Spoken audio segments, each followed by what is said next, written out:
Townsend with the IndyCar season revving up this weekend.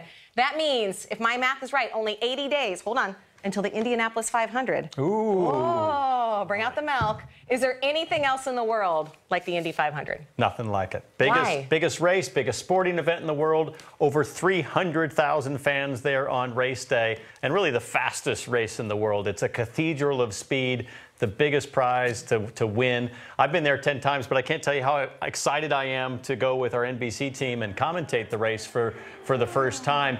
And what does it mean to win Indy? We'll look back to last year, and Will Power will show you crazy eyes. You become psycho when you win the Indy 500. Well, he knows what it means, and he was absolutely thrilled. And that guy's going to be tough to beat. He'll be coming after his second one this year.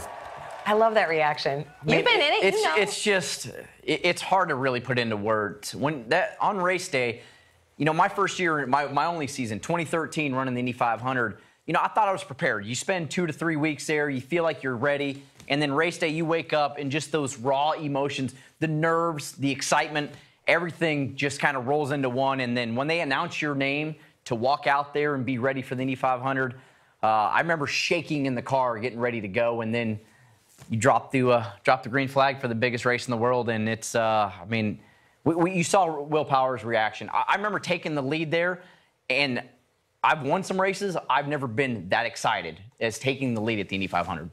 The way you guys talk about it, I mean, I'm so excited, and it's going to be obviously here on NBC and the NBC platform. So we're excited to bring it to you just 80 days away. But we do have to rewind a little bit. We don't want to get ahead of ourselves because the IndyCar season starts this weekend. You're on your way down there to call the races. What are the storylines that you guys have already written down or that you're already looking at even before the season begins? Yeah, I think for me, I mean, the big teams in the sport will be the big teams again this year, the favorites. That's Penske, that's Ganassi, that's the Andretti team. But I look for who jumps from that second tier up and surprises us. Last year was Sebastian Bourdais, Coinvassar, Sullivan. They came out, they won the season opener in St. Pete. And so I really look to who's going to surprise us because I think there's some potential to really get surprised this year. And then, of course, you got to see where Honda and Chevy kind of net out in the first race. That'll really set the tone for what the balance of the season looks like. Really, and for me, you got the heavy hitters. You got the top 3 teams, as you said, and the names that go with that.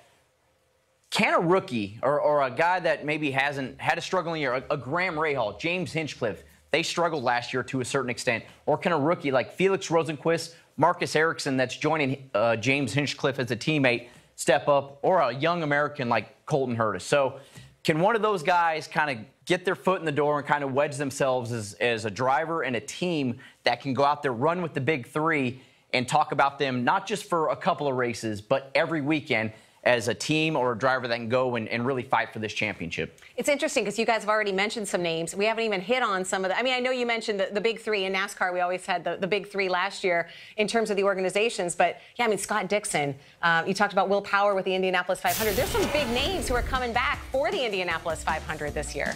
Yeah, and you've got guys like Alexander Rossi now fully settled into the IndyCar Series. He's won an Indy 500, finished second in the championship last year. He's going to be strong all year. Hinchcliffe needs a good, strong season.